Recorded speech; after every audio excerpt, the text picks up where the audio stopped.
Hello everyone, welcome back to my vlog or welcome if you are visiting my vlog for the very first time। आज का vlog बहुत ही special है।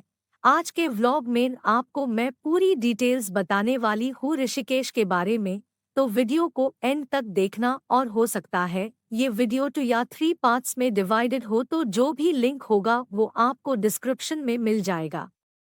आइए video start करते हैं and जानते हैं कि इस वीडियो में आपको क्या क्या जानकारी मिलेगी। ऋषिकेश तक कैसे पहुँचे? By air. देहरादून में जॉली ग्रांट हवाई अड्डा ऋषिकेश का निकटतम हवाई अड्डा है जो लगभग 35 किलोमीटर दूर है।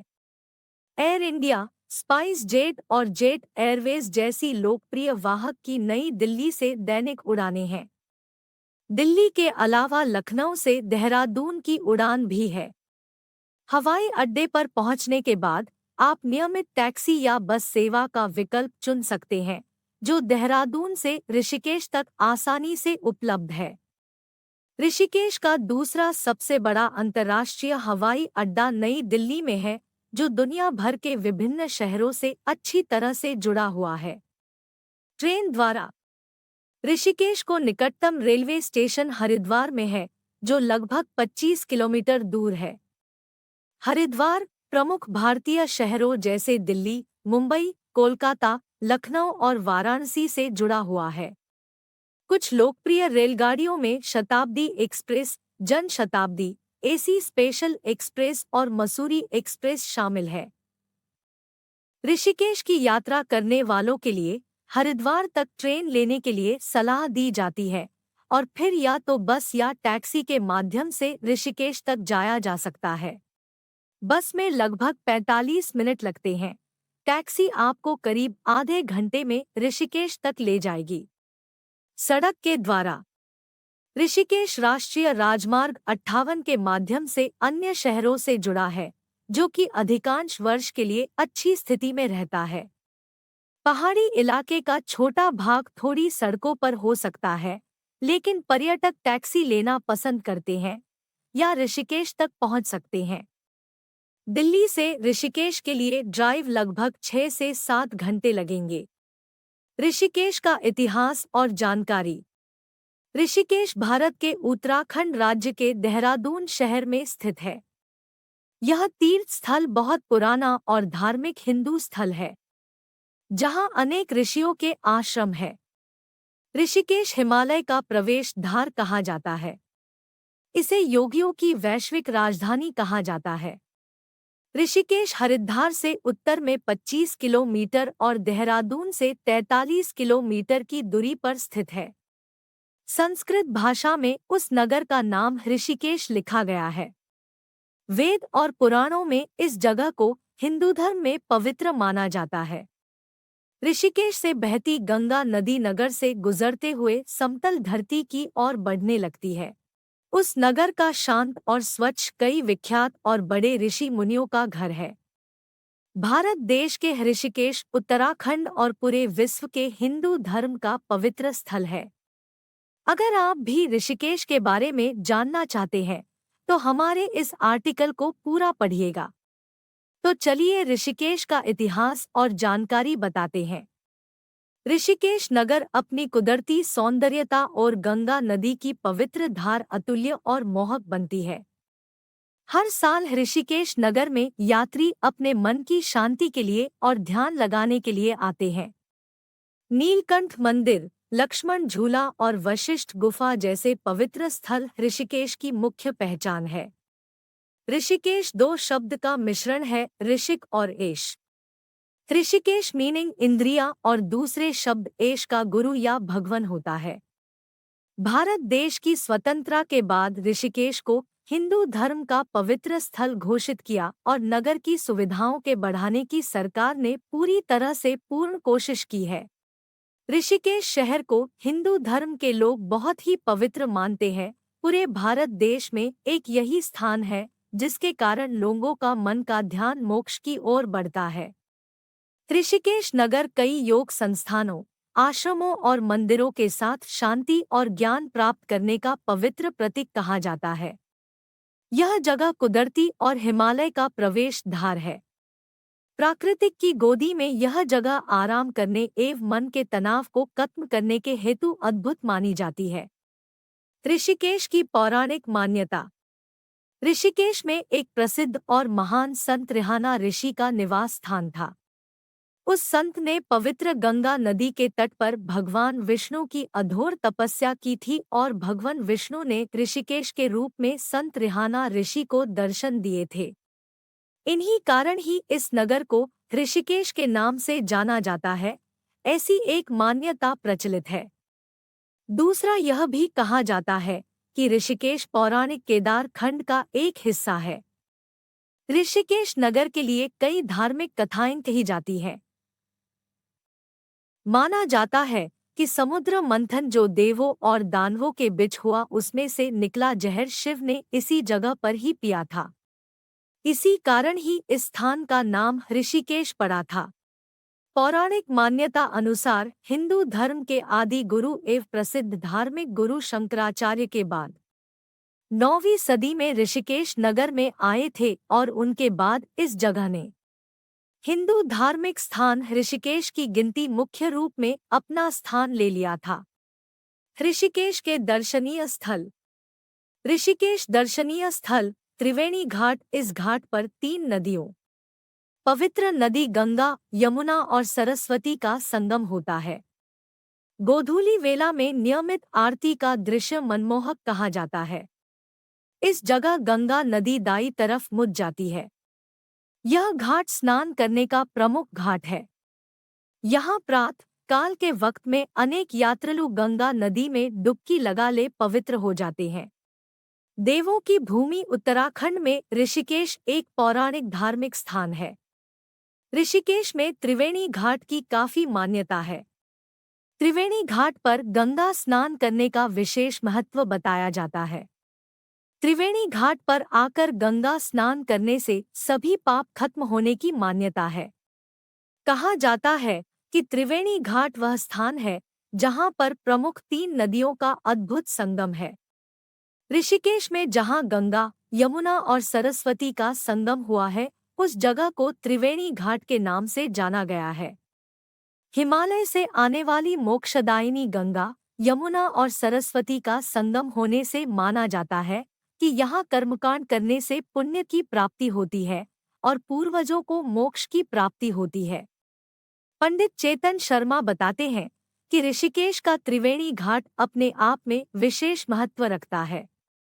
हिमालय से गंगा और सरस्वती के आने के बाद यह देश का पहला ऐसा स्थान है जहां पर त्रिवेणी संगम है। यहाँ इस स्थान पर देश विदेश से श्रद्धालु स्नान करने और दान पुण्य कर्मकांड करने आते हैं। इस स्थान की पौराणिक मान्यता है कि यहाँ स्नान करने से पुण्य की प्राप्ति होती है। इस स्थान पर पितरों का पिंडदान करने से उन्हें मोक्ष की प्राप्ति होती है। साथ ही श्राद्ध तर्पण करने से उन्हें स्वर्ग में स्थान प्राप्त होता है। इस स्थान पर 3 प्रमुख पवित्र नदियों का अद्भुत संगम होता है। ऋषिकेश में आरती कितने बजे होती है? त्रिवेणी घाट पर गंगा आरती का दृश्य किसी को भी लुभा सकता है। शाम को होने वाली आरती का ये दृश्य इतना मनमोहक होता है कि देशी ही नहीं विदेशी भक्त भी खास तौर पर यहाँ आरती में शामिल होने के लिए पहुँचते हैं। गंगा आरती की परंपरा भी पुरातन बताई जाती है। नदी पर निर्मित शिव मूर्ति के समीप गंगा के किनारे आरती होती है। इसके लिए करीब शाम 5:00 बजे से ही तैयारी शुरू हो जाती है। गायन, भजन और बेहद अलौकिक मंत्रोच्चार के बीच गंगा की आरती पूरे विधि विधान से की जाती है। इस आरती में शामिल होने के लिए अक्सर ही यहाँ सेलिब्रिटीज भी पहुँचती है। पुराणों में महत्व। विद्वानों ने गंगा आरती का अति महत्व बताया है। कहते हैं कि माँ गंगा का पूजन करने से जीवन के अनेक कष्टों से मुक्ति मिलती है। माँ गंगा अपने भक्तों को सुखद जीवन का वरदान देती है। शिव ने पिया विष। ऋषिकेश से संबंधित अनेक धार्मिक कथाएं भी प्रचलित हैं। कहा जाता है कि समुद्र मंथन के दौरान निकला विष शिव ने इसी स्थान पर पिया था। विष पीने के बाद उनका कंठ नीला पड़ गया और उन्हें नीलकंठ के नाम से जाना गया। एक अन्य अनुश्रुति के अनुसार भगवान राम ने वनवास के दौरान इसी स्थान के जंगलों में अपना समय व्यतीत किया था।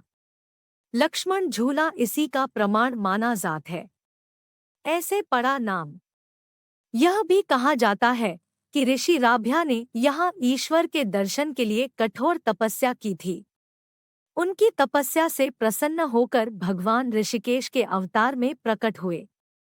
तब से इस स्थान को ऋषिकेश नाम से जाना जाता है।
नीचे बैठ कर आनंद लीजिए, बैठ कर आनंद लीजिए।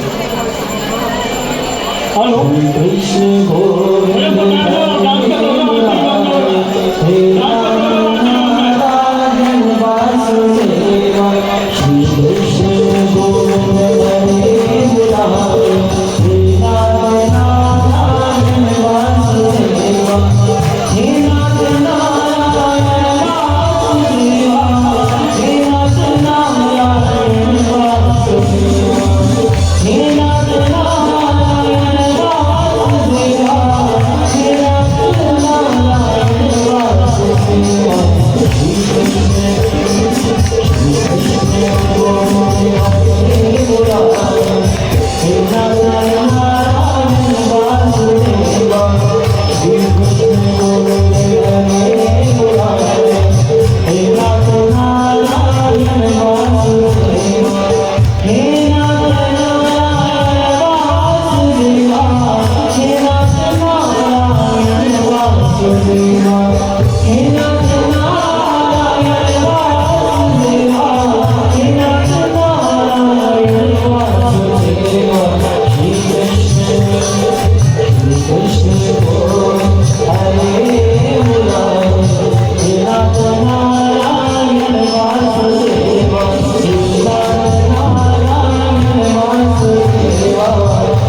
जब मुख्य आरती प्रारंभ होगी तब आपको खड़े होने के लिए कहा जाएगा।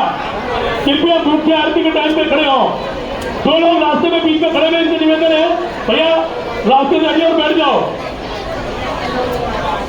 कृपया धूप आरती तक सभी श्रद्धालु अपने स्थान पर बैठे रहे। मुख्य आरती के समय भी खड़े हो। अगर आप पहले खड़े होंगे तो पीछे वालों को दिखेगा नहीं। मुख्य आरती में जब सब खड़े होंगे तभी आप लोग खड़े होंगे। अपने गले की चेन का, अपने मोहब्बत का, अपने पर्स का विशेष ध्यान रखें।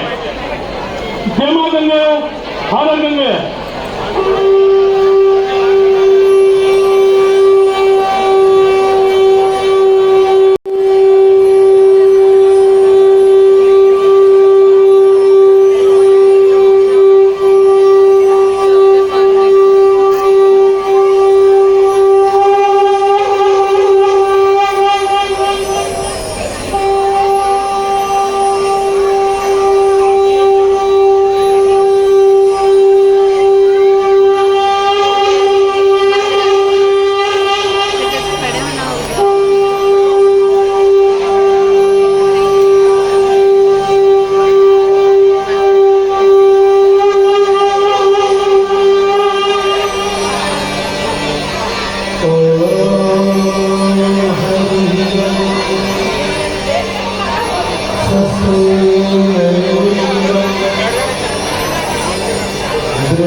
जगन्नाथ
मां गंगा की आरती जाने नहीं जा रही है। आइए सभी भक्त लोग अपने अपने स्थान पर खड़े होकर गंगे मैया की आरती उतारें।